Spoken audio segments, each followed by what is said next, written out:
In today's show, it's a Locked On Blazers Listener Summit, where listeners to the program join me to discuss the ongoing Damian Lillard trade saga, reasons for optimism, and yes, their favorite draft pick of the 21st century. Welcome to Locked On Blazers. Let's get into it. You are Locked On Trailblazers, your daily Portland Trailblazers podcast, part of the Locked On Podcast Network, your team every day. What up, world? It's your past first point guard and Trailblazers reporter, Mike Richmond. You're listening to another episode of Locked On Blazers, part of the Locked On Podcast Network, available wherever you get podcasts and also on YouTube. Thanks for making this show your first listen. We're cruising in to being back to 5 days a week, but for now, we're sticking with 3 days a week until the middle of September, and then we'll be back Monday through Friday. So tell your friends. It's Locked On Blazers, your team every day. At least soon. We'll be back. Today's show is a fun one. It is a listener summit where real listeners to the program are going to join me. We're going to talk Dame drama, State of the Union with the Trailblazers, some reasons to be excited about this team.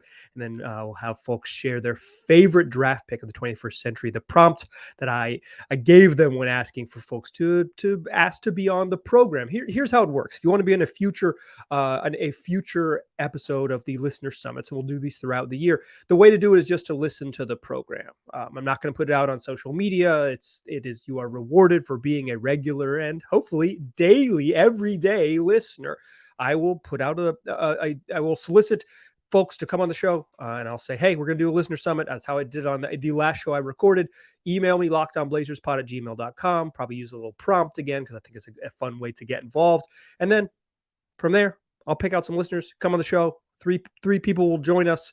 Will join me here. We'll chat a little bit and have a bunch of fun. It's a fun format. I think you'll really enjoy it. And so if you want to be involved in a future one, all you do is listen to the show. And then when I ask for it, email me at lockedonblazerspod@gmail.com. So without further ado, let's get into it. It's the Listener Summit, y'all. Joining me now, long time, perhaps the longest time listener, Rudy. You go way back, Rudy. How long have you been listening to me talking to microphones? I've been listening since you were with the Oregonian doing My Friend Chuck. I was living abroad, and you were keeping me plugged into the Blazers, man. So I think we launched that in 2015, 2014. So we're closing in on a decade of you hearing me do my little half chuckle into this microphone. So there you go. Rudy, this is the third one of these we've done, listener summits. We kind of just take the temperature of the team. And right now the temperature is, I don't know. So you tell me, after a summer, we're closing in, we are many months into the Damian Lillard saga. Where is your head and where is your heart with the Dame trade stuff? I mean, it's tired. It's tired of it. Like it's going through a breakup. That's what it is. Absolutely. The Blazers and Dame are breaking up, and when is it going to happen? It's like it's this conscious uncoupling, but like nobody's getting uncoupled yet. So it's just annoying for everybody involved. I hope he goes to a place where he's happy, but at this point, I just want it to go through in a way that is reasonable for the Blazers. Yeah, I think that's the problem. If it had happened quickly and it had just been like, oh, this is a kind of a crappy return for the Dame trade, but it happened like July 6th, it'd have been like, oh, dang. But at least the Band-Aid would have been ripped off and it would have felt different. To drag it out now, it's like, okay, if the team's going to like kind of drag you through it as a fan, right? Like really just say, okay, all summer long you have to suffer. You do want them to come out from the other end with something that you feel excited about. Is anything that is on the table exciting to you? No, it's not. Like anything on the Miami Heat offer exciting to you? Does that sound exciting? I like some of the players. I like an idea of a draft pick in 8 years, but really who cares? Yeah. And I would rather do a Nets trade. If the Nets got involved, I'd be stoked. I want a Simmons reclamation project. I want 2 young players. I want 3 to 4 draft picks. And then we go and see what happens. I think Simmons would actually be fun in Portland. Yeah, I am probably not a Ben Simmons believer, but I understand that reasoning more than like, would you like the expiring contract of Kyle Lowry? It's like, no.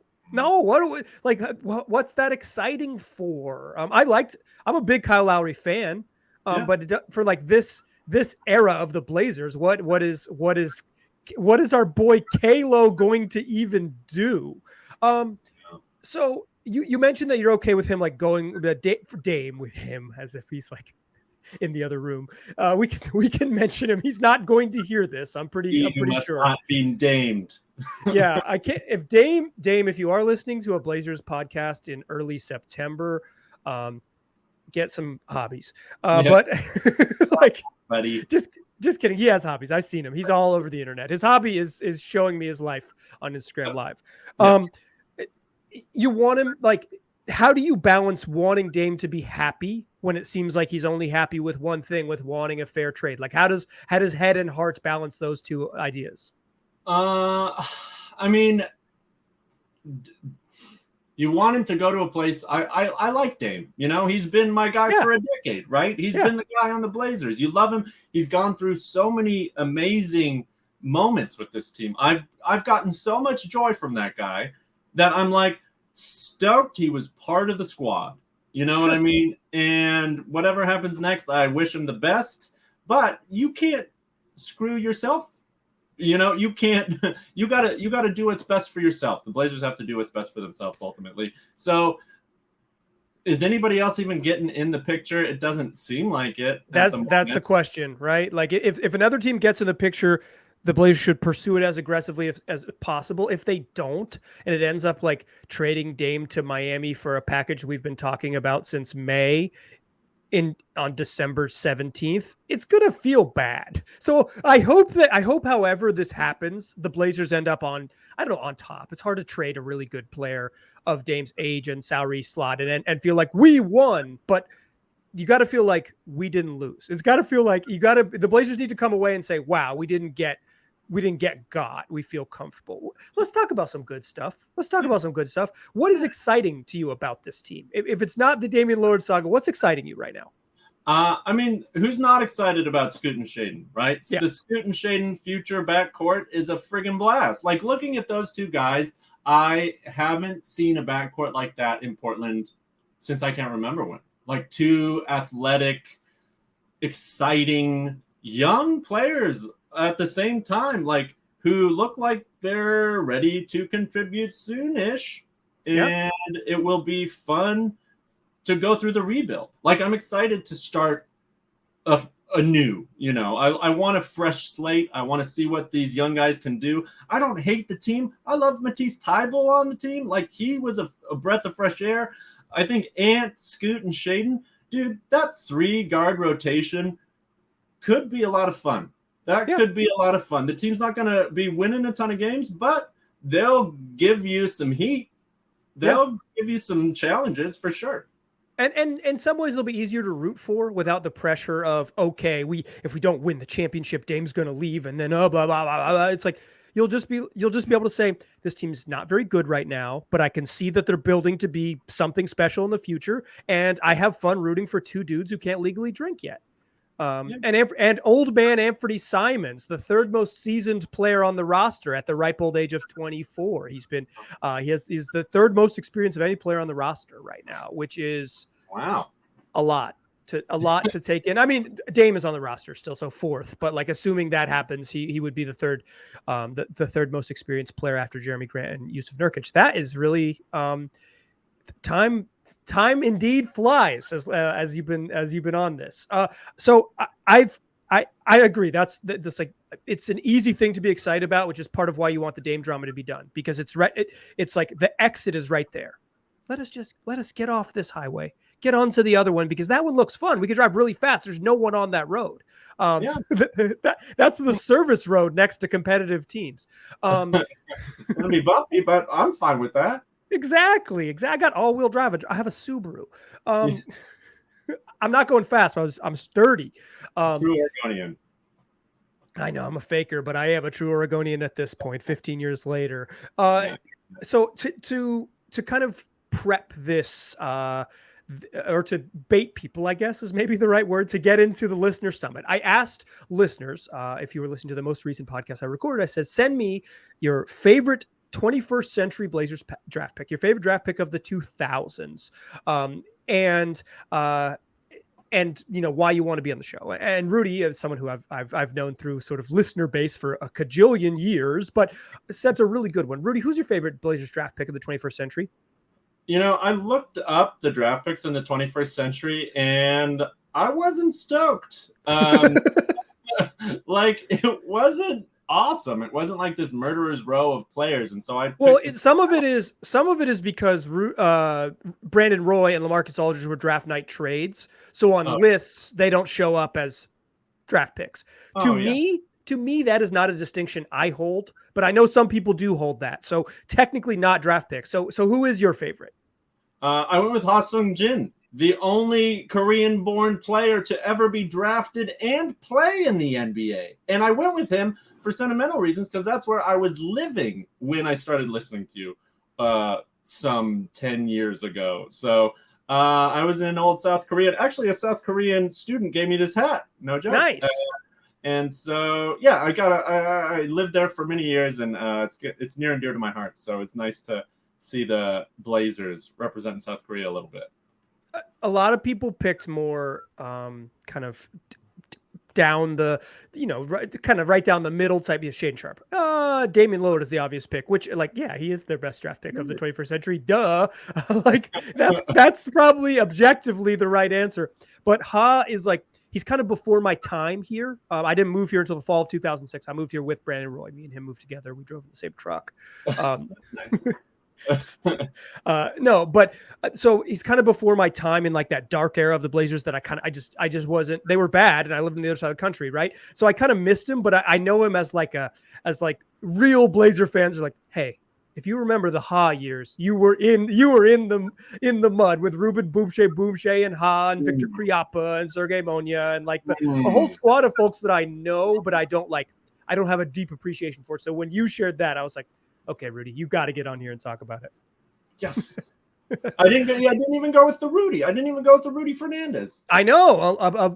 Who at one point, who I would argue with my friends in college that Rudy Fernandez was better than Greg Oden, and all of them rightfully told me to shut up because I was an idiot. But and one of those people I eventually launched a podcast with.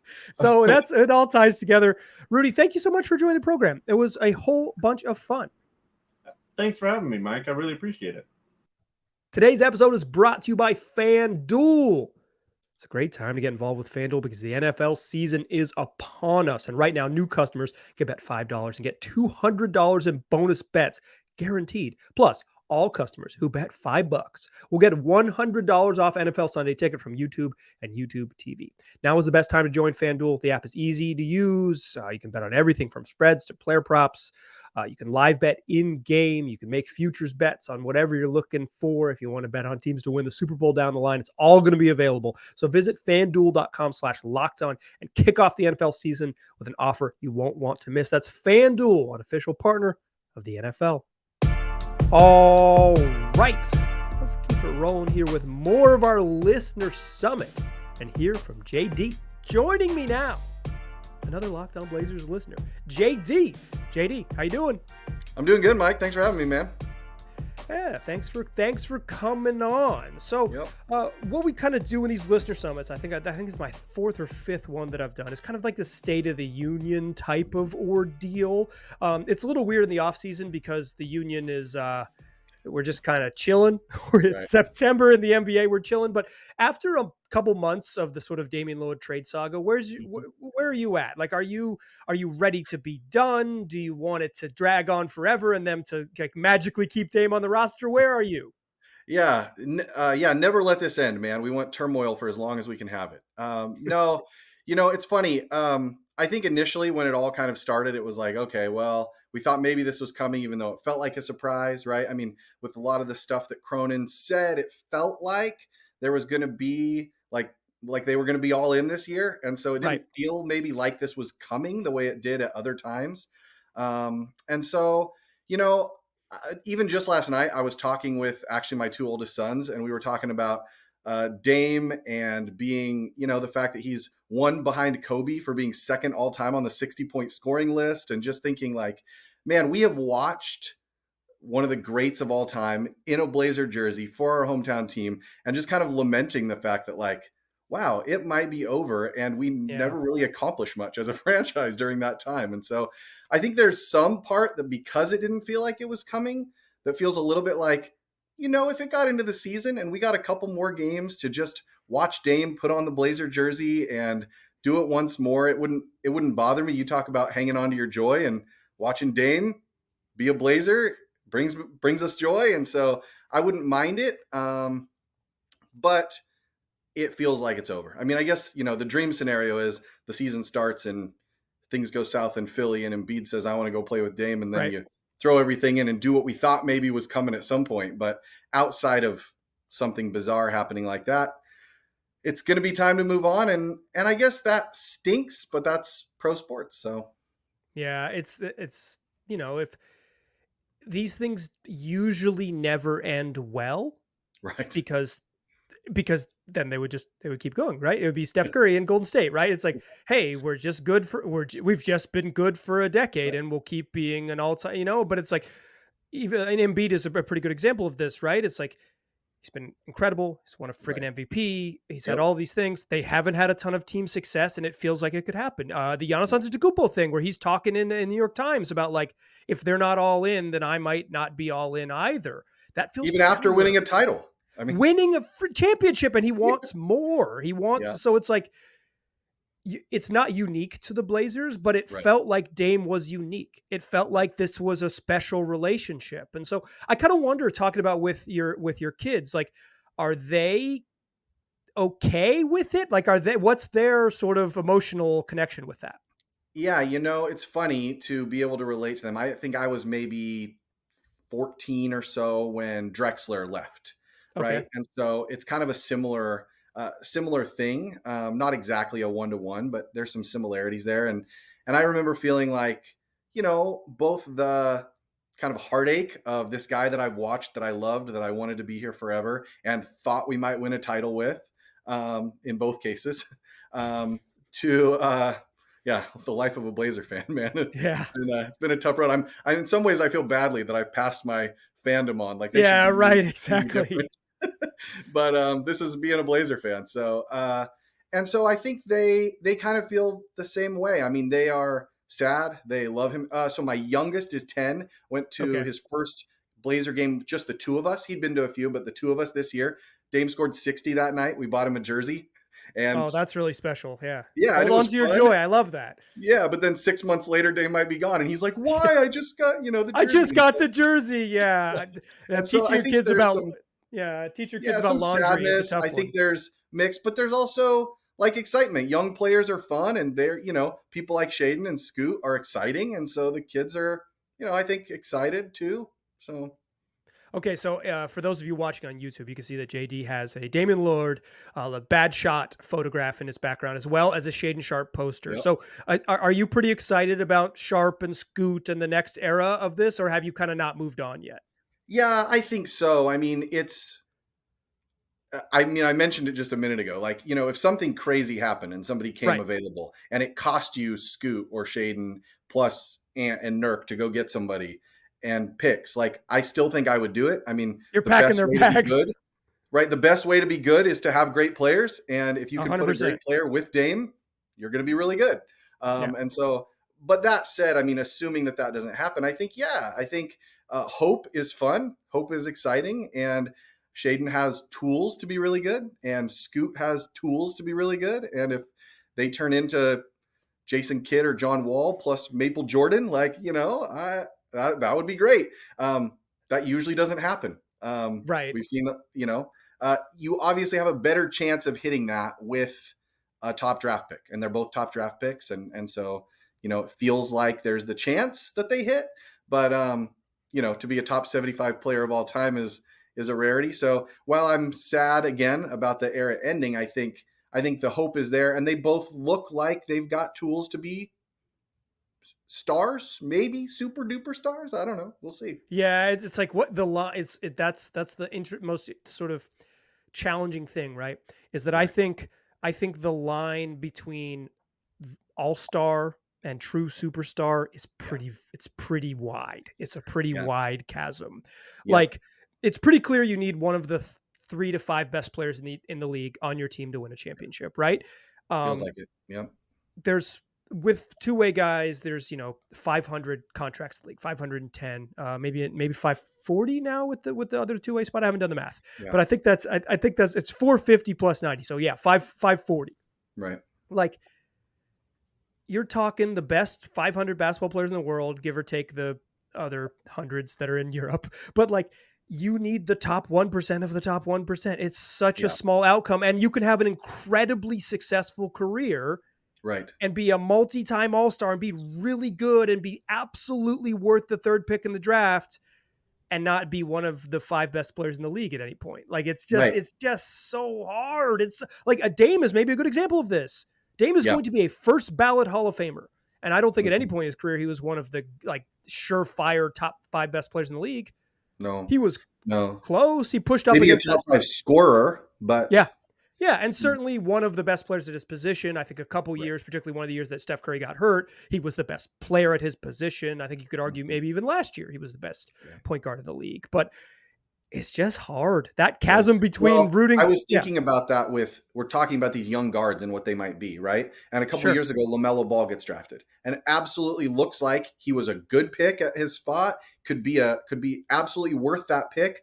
But I mean, I know it's early, but does he look like the kind of guy that's going to be that? Right. Yeah. Probably yeah, exactly. not. Right.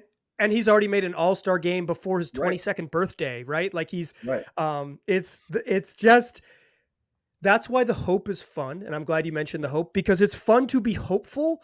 Right. But like, I am such like a, if you listen to the program, I can be like a little bit of a downer with my logic. And my logic is that it's hard. And so because I think it's hard, I'm like, you got to appreciate it, because the chances that you thread that perfect needle are slim. I think other people would prefer, this isn't the way I am, would prefer that I'm like, no, they could win a championship and here is how. And here is how is like, Scoot Henderson is one of the 5 best players in the NBA. That's it. That's how you do it. This year you get another top pick and hit again. Right. I mean, you know, and maybe you probably nail the next 2 draft picks you have. And then you've got a really good shot, but I'm talking nail them. I'm talking Westbrook, Durant, Harden type of drafts. And then you've got, then you're really set up. Young player in the Dame trade that pops or something. Right. Exactly. Speaking of young players, I asked listeners to send me their favorite draft pick of the 21st century. Who's your favorite Blazers draft pick of the 21st century? Yeah. So when I sent in my email, I kind of answered this not purely from who I was most hyped about, but kind of who I was most hyped compared to the consensus. Because obviously, speaking of my boys, when they were little still, and I remember we were watching the lottery the night that they won it and took Odin. Obviously, that's crazy hype, right? I mean, there's nothing quite that. We're dancing around the living room. I mean, can't believe we won the lottery. Not knowing, like now, if you could watch that video of us now, if there was a video, it's like, oh, that's tragic. They were celebrating. Yeah, it is. It's sad. It's so bad. They were celebrating a tragedy, right? Oh man. But for me at the time, the guy that I was just really hyped about was Jared Bayless. I felt like 2 years before they took Roy and Aldridge, right? They're already looking like stars. Then they draft Odin, and yes, he had missed the season, which dipped them back into the lottery, and it felt like they've got the pieces. They just need the point guard. Jarrett Jack felt like a backup. He was okay, but on draft night, they swap him to Indiana, and they get a guy that, I'm a Pac-12, rest in peace, hoops fan, and I watch a lot of Arizona hoops because I got family in Tucson, so I had watched a lot of Jared Bayless. Thought he can score at multiple levels. He's super bouncy. He can get to the rim. He can dish. He's got kind of some fire in his belly, right? He's kind of an energy guy. And I just thought, this is it. Like now they've got 4/5 of a starting lineup, and then they would have been probably better off with Jarrett Jack. So he was pretty freaking good in the summer league too. Like he was like him and Pateri Koponen, Blazer legends. He was like. They just like Jared Bayless can really score, right? And it was like, okay, well, even if he can't handle, okay, well, B. Roy can handle a little bit, and and they still got Steve Blake, and they're going to figure it out. But like Jared Bayless can score in the NBA, and like then he couldn't even do that. Yeah, and he could kind of do that, and then that was exactly, he was like a 10-point a game bench scorer. So Yeah, I told you when you sent me this email that my the Blazer draft pick that I was probably most excited about was and like wrong was Martell Webster. Oh, right. So um so I like Martell's high school kid. I'm excited about him. He's Yeah. 6'8", super athlete, can really shoot it, has all the tools, and I was convinced that he was going to be Kobe Bryant. Maybe not like one of the 10 best players ever or whatever. But like, Sure. I thought he was going to be like a super duper star. And so I grew up in North Carolina, right? So they had that draft is Marvin Williams and Raymond Felton Right. and Sean May, and not Chris Paul, right? Because they already had Sebastian Telfair. So Of they course. didn't need Chris Paul. And I remember Blowing my that uncle, draft is why they took Bayless. exactly 100%. So my uncle is another North Carolinian, is like, why didn't they take Chris Paul? And I was like, don't worry, Matt, don't worry. Like, Martell's going to be the guy. And then Yeah. it was like halfway into his rookie year. And I was like, there's a chance I'm wrong about this one. And The funny thing about Martell is I think about the draft and how much impact workouts have, especially on guys that are young that you haven't seen or whatever. And you think about Dame being a workout warrior. And so he has this amazing workout and the Blazers go, he's our guy. And they were right.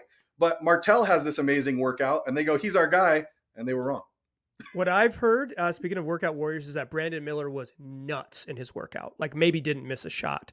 Really? Yeah, like so good, which makes you know that the Blazers were like, we want Scoot. Seriously. It's like Brandon Miller comes in and he's like nuts, right? Like, and he Yeah. was the last one. He was the very last workout they did. That's right. Yeah. Yeah, they'd already worked out the Thompson twins and Cam Whitmore, who went 20th. Yep. And Scoot, and Brandon Miller came in, and I've heard through the whispers is that he may have missed one shot during his workout, and the Blazers said, yeah, cool, like, we're not going to mess around and reconfigure. And maybe the decision was made for him, right? Because Brandon Miller was already out of the way. But if Brandon Miller goes nuts, you can cite this and say, like, well, I heard he was nuts in his workout. The Blazers should have known. They should have known. Like Kevin Durant was so good in his. I don't want to curse. I'll tell all my friends. Yeah. Mike Richmond told me. He told me. Don't do that to me. Just say I heard it on a podcast, and maybe they'll blame maybe they'll blame Danny Meringue. I heard it on a podcast that should be your first listen every day. Every day. Start your morning with it. JD, thanks so much for joining the show. This was a whole bunch of fun. Yeah, you bet, man. Thanks so much. Still a pass first point guard. I'm still Mike Richmond, and you are still listening to Locked On Blazers. We are still rolling along with our Listener Summit. As I mentioned at the top of the show, if you want to get involved in the Listener Summit, all you got to do is listen to the program. I'll put out a call for future Listener Summits. You send me an email once you hear that call, and I'll select you to be on the show. It's as simple as that. For those of you who tried to get on this time and didn't, you're getting priority. I'm saving your emails, saving your name. So, be a regular listener and interact with the show, and we'll get you on the program eventually. I think these are a bunch of fun, and I hope you do too. Okay, let's close it out with our final listener interview of the day. Joining me now, listener Ann, live from the Bay Area behind enemy lines. Ann, how you doing? I'm doing great. How are you? I'm doing pretty well. So you're Oakland resident. Are you a frequenter, road attendee to Blazer games? You go to Chase Center. Did you go to Oracle back in the day? I loved going to Oracle back in the day. The tickets were cheap when the Warriors were terrible, and it was a fun game to go to. I'd always get heckled pretty seriously by the fans, which felt good, like I was being acknowledged in my Blazers gear. And then once Damian Lillard joined the team, the boos stopped, and people were actually quite friendly to me wearing his jersey. But but I don't really like going to Chase. The whole SF game attendance thing is just a different vibe. But I do I will drive out to Sacramento to see them play the Kings out there. That's a great setting. I love the Kings arena. I have never been to Chase. I predate Chase and my travel days. I'm an Oracle man myself. I will say, hated working at Oracle. One of the hardest places to navigate from your seat to the press room, but not a thing anymore. But I love Sacramento is just such an awesome arena. It's right in downtown. It's super fun. And I bet you don't get heckled as much. Or do you get heckled as much? No, you still get heckled. And, it's real wild. Like you're not up right where I am, right? Because they still got the cowbells, right? So it can get loud. Right. Oh yeah, exactly. I was in the plush media seating at Golden One Center at the top of the lower bowl. I actually think Golden One Center had a dedicated media elevator, so I really was living the high life. So, in the past, but we're You not. and Gavin Newsom in the special elevator. Exactly. Taking trips to wine country when we shouldn't. But in any case, we're not here to talk about leaders of the largest state in the union. But kind of what we talk about today is kind of where fans are at mentally and emotionally with the Dame saga as we draw into, I guess we're in month 3. If it happened July 1st, this is the beginning of month 3 of the saga. No one deserved this. No one like you didn't deserve this. Where are you at? Like, where's your sort of heart at with the sort of Dame drama as we creep into the second week of September? I'm still sad about it. I still haven't really made peace with the idea that he's leaving. I mean, I think I know, mentally, intellectually, he's going, but my heart still. I had set myself on the idea that I was gonna, be able to follow Dame as a Blazer his whole career, and was thrilled about that. And of course, I'm in Oakland, so it was especially special for me, right, to have, an Oaklander be the best player on my favorite team, and yeah, and I just, I never dreamed that we'd win a championship, but I did believe I was going to get to follow his entire career. Yeah, there's like, I think there's different types of fans, right? There's people who say if they don't win a championship, it doesn't matter and blah, blah, blah. But I think there's a lot of enjoyable stops along the way. I am not one of those championship or bust folks. I am like a very much appreciate the journey as best you can type of person. I don't always do that very well, but I try to. And I think the rewarding part about Dame was up until maybe 2 years ago when it started to get kind of rocky, is it always felt like he would be here. And that's what made him different, is that he was always going to be here. And now it's like, it's just when it ends, right? And how it ends and all that stuff. So speaking of the how, you talked about your heart a little bit. Where's your kind of mind at? Like, have you sort of made peace with the logic, like Dame's going to get traded for, I don't know, spare parts to the Miami Heat, or where are you at with that? Yeah, I mean, I think he's going to get traded to the Miami Heat because no one else seems to be lining up. Right. Things can change. Like anything can change, right? Like there's so many variables right now we don't know anything about, between Harden and Giannis and, who's going to end up being injured, who's going to be a surprise contender. Like anything is possible. Sure. But, if nothing significant changes, like no one else is knocking at the door, right? So it's going to be the Heat. So I think it's just a question of how. Yeah, I think that's a good point, right? It's like the Blazers are kind of banking on the chaos of the NBA because the league moves quickly. That they're like, oops, all these moving parts, and all of a sudden there is a 3 or 4 team deal with superstars going in every which way, and there's like this big haul for Dame or whatever it might be, or even some sort of magic scenario in which Giannis Antetokounmpo moves west. I shouldn't even plant that seed, but why not? Dare to dream, dare to dream. But right, I mean, but I what think if it all blows up in Philly, right? Right. What if they fire Morey? Like, who knows? Yeah, and Joel Embiid is like, you know what? I'm out of here. I've heard they got great lattes, and I've always wanted to live in West Lynn, so I can't wait to move to the south suburbs of Portland with my fellow coworkers. But like, I grew up in Garden Home myself. I can recommend that highly. Oh, there you go. That's Garden Home Elementary, home of Eric Spoelstra. Did you cross paths with Spo in your years? Spo was in my brother's class. Not in mine. Okay. So he was connected to some extent. But, right. So I guess I'll have that to fall back on if David is up there. I mean, Spoelstra's for sure. Portland is like he's pretty deeply Portland for sure. He's still. I think there was like there was some post I saw on Reddit maybe that was like, I saw Eric Spoelstra on a plane flying back to Portland. It's like, yeah. His people live here. Like, yeah, so his family, it's like he's coming to visit his family in the summer, just like you were. In any case, I think the point you made is like, there's just not a lot of teams lining up for Dame. So it's like, and even if they are other teams that line up for Dame, they're going to also be contender type teams. So it's not like this like juicy magic package is out there probably. So it is like kind of, settling the logic, like the sort of logic that you have to do, mental gymnastics is like, okay, what can I be happy with? And I think, if you're a true fan, you could be happy with anybody in the uniform, but then there's part of you that's like, oh, why is it just Jaime Jaquez? Like, I want more than this. So, I think it's a balance. What are you, if not Jaime Jaquez, what are you excited about with this team? Like what when you listen, and I know you're a junkie. Like, you responded to an email that I posted a show on August 31st or September 1st, and you responded to the email. You're a junkie. You're listening just in the dark time. So as you gear up, I'm one of your sickos for sure. I'm into it. Yeah. Okay, so as a sicko, what are you getting excited for as the season gets close?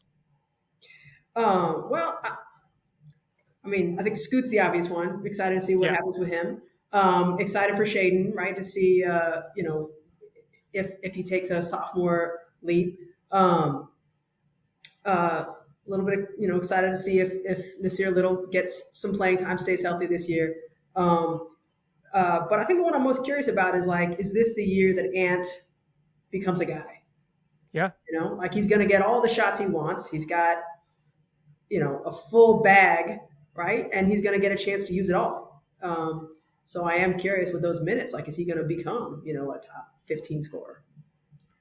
Top 15 scorer. I was going to ask you what your expectations were. What, so I my expectations. That is my hope. Okay. I don't want to put too much pressure on you, but I agree with you. Like, he could be a guy who scores 25 a game, and that's we saw him that 6 weeks that Dame missed with the ab stuff, and it's a different team, and Jeremy Grant's going to shoot a lot, so there's going to be some shots there that go his way, and obviously Scoot and Shaden are going to be involved, and Nurk, assuming he's around, I bet he's going to want to shoot more as well. But we saw Ant be a 27-7 type guy. He's not going to have that exact role, but I think it's reasonable to think his scoring could really go up.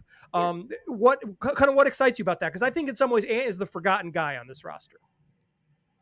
I just think he's been working for it, right? If you, if you've been following the team, you've been rooting for him. I still remember, actually at Golden One Center, I went to go see them, and I ran into Lamar Hurd in the tunnel, and of course I was starstruck because it's Lamar Hurd.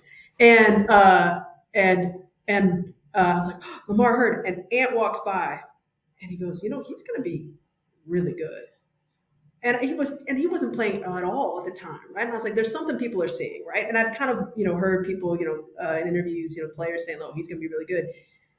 And you see it, right? He's definitely put in the work. He's definitely got the attitude of someone who wants to be good, who, doesn't rest on his gifts, is always working on it. And so that makes me excited to think he was probably too respectful of Dame to try and take those shots, right? Right. But he's going to get given them now. And if Scoot, seems like a smart enough guy to know where his bread is buttered, he's going to be feeding them. Yeah. Also, Ant is somehow one of the oldest players on the roster now. The Blazers, even with Dame, their average age is below 24. Anthony Simons is 24. He's old now. He's old. He all of a sudden got old overnight. Yeah. So year 6, 24. Anthony Simons is a veteran at 24 on this roster. He'll be, I think he's unquestionably their best perimeter player right now. The hope is that when we get to January and February, it's oh, Scoot's so good that there's a challenge. But for right now, day one, it's Ant is going to have a big part of the show. Okay. I asked everyone in order to get on to the Listener Summit, this exclusive spot here in the Listener Summit, I asked to share their favorite draft pick of the 21st century, favorite Blazers draft pick of the 21st century. And who's your favorite draft pick of the 21st century by the Trailblazers? My favorite is 2009 second round pick, Jeff Pendergraph. Okay. I know this comes with a story because you emailed it to me, but share the story of how the first pick of the second round, Jeff Pendergraph, who didn't play very long for the Blazers, became is your favorite quote unquote draft pick. So look, all the draft picks we all get excited about and believe they're going to reach their upside, and he was springy, tall, forward, so I was excited about him. But what I got really excited about him was I went to Las Vegas Summer League in 2010 for my bachelorette party. And my friends had me hold up a sign that said, I'd go straight for Jeff Pendergraph. And a lot of the teammates, got a chuckles over it. I remember Dante Cunningham laughing, and he was super good natured about it. Came over, took photos with us, and just always special place in my heart for him. Yeah, I know you called yourself a sicko earlier on the show, but like, you made a homemade sign for a second round draft pick and got on an airplane to go celebrate. You went to Summer League, also 2010 Summer League. Like, I know a lot of listeners go now. It was a Wild West. Not the whole league was there. It was small potatoes. It wasn't on TV. It was the Blazers broadcast didn't even travel. So like Mike and Mike were in the studio and had a better seat than the freaking mics back then. Like, that's real sicko stuff, is a homemade sign for a second round pick. Oh, I mean, I remember. So 2008 was my first summer league. Okay. And that was Jared Bayless. Did he win MVP maybe even of summer league? Like, he was incredible. I think he was a co-MVP. Yeah. He was so good. He was so good, right? And what we call him T-Rex, right? Because he had those little arms. But he was incredible. And then Nicholas Batum was there. Didn't speak a lick of English, but nobody was there and nobody knew who he was. So I was able to like walk up to him and use my 9th grade French. Yeah, bonjour. Je m'appelle Anne. There you go. That's pretty good. And I remember Batum was horrific in summer league. Like, he was so bad. It was like couldn't dribble. There's a reason he was alone and available for me to approach. Because he had a bad day, so people could come up and talk to him. And then he won the job in training camp, won the starting job in training camp. So anything's possible. And thanks for sharing the Jeff Pendergraph story. That's really, really good. That is literally exactly why Locked On Blazers exists, is because you people are out there with the homemade Jeff Pendergraph signs. That's like truly why I can get away with doing this, is because people love this stuff. So thanks for sharing that. And thanks for being on the program. I really enjoyed it. Oh, thank you. Thanks again to Rudy and JD and Ann for joining the program. It was a whole bunch of fun. We'll be back for one more show this week, talking Rip City Remix and the value of the minor leagues. You won't want to miss that one. Next week, we're going to start our season previews as we get rolling towards training camp, which begins the first week of October. October 3rd, training camp kicks off. We got media day on October 2nd. The NBA season is a coming. We're going to kick off our preview series, previewing every player on the roster, talking about what is to come. That's what will begin next week. 3 more shows next week. Then we'll be back 5 days a week wherever you get podcasts. So now is a great time to tell your friends. It's the best way to support the show. Tell your friends about it. I appreciate you listening. I'll talk to you soon.